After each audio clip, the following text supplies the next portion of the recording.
Thank you, Mr. Chairman. This amendment will create a fleet modernization, also known as Cash for Clunkers Temporary Vehicle Trade-In Program. And as I begin my remarks, I want to thank my colleagues on the committee who have joined me as co-sponsors, Representative Emsley, Chairman Emeritus Dingell, Representative Stupak, and Braley. I also want to thank Chairman Waxman and Chairman Markey for working so hard to develop this compromise proposal, and thank Congresswoman Candace Miller and Congressman Fred Upton for working on this concept. This Cash for Clunkers program will assist consumers to buy or lease new vehicles that are more fuel efficient. This program will help consumers, it will also improve our environment, it will also reduce our dependence on foreign oil, stimulate our economy, and help our domestic auto and related industries. Now, over the last few months, auto sales have greatly suffered. As you know, these are not ordinary times, and we must always remember that our workers are the ones who are truly suffering. And just last week, a Ford assembly plant in my district in Avon Lake informed employees that between 250 and 300 workers may be laid off as the company further aligns capacity with demand. Now, this program has the potential to help change that and alleviate this and further job loss in a very important auto sector upon which so many families in this country depend. And this amendment, this fleet modernization Cash for Clunkers concept, will help increase demand by providing consumers with vouchers toward the purchase of a lease of a new vehicle. And here are the details. Consumers must trade in a vehicle with a maximum combined city highway fuel economy of 18 miles per gallon or less to be eligible for the program. Eligible consumers will receive a $3,500 voucher toward the lease or purchase of a passenger car with the mileage improvement of at least 4 miles per gallon. If a consumer purchases or leases a passenger car that achieves at least 10 miles per gallon improvement over the trade-in, they will receive a $4,500 voucher. Light-duty trucks, both small and large, also qualify under this program.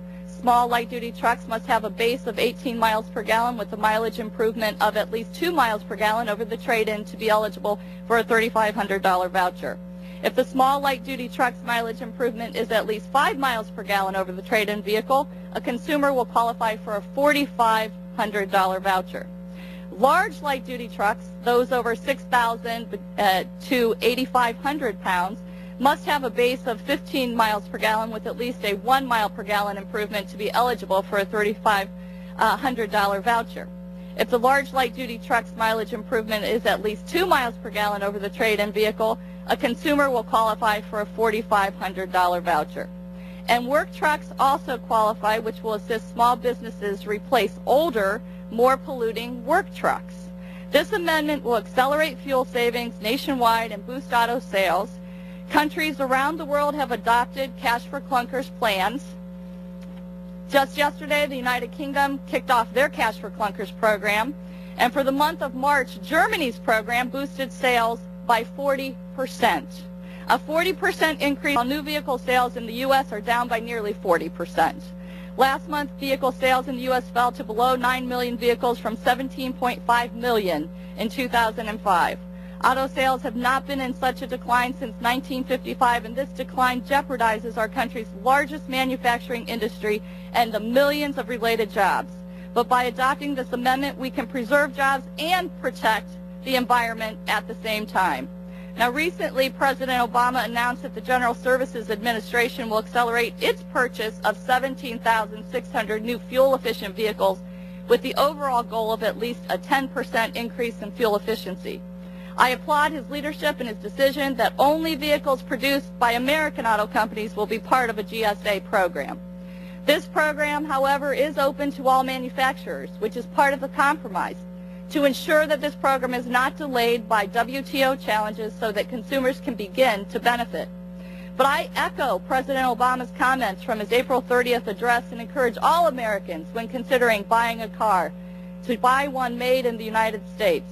Your neighbors, your friends, and our communities who depend on a tax base need us to do this. This amendment is supported by the United Auto Workers, Ohio's Governor Ted Strickland, the governors of Michigan, Colorado, Delaware, Illinois, Kansas, Kentucky, New Hampshire, Oklahoma, Vermont, West Virginia, and Wisconsin. Ford, GM, and Chrysler support this compromise, and President Obama has asked for Congress to send fleet modernization legislation to his desk. By passing this amendment, we will be one step closer. We will be one step closer to reducing oil consumption in this country and improving emissions. And we will be one step closer to preserving jobs during this recession. I urge members of this committee to join with us in supporting this amendment, and I yield back my time.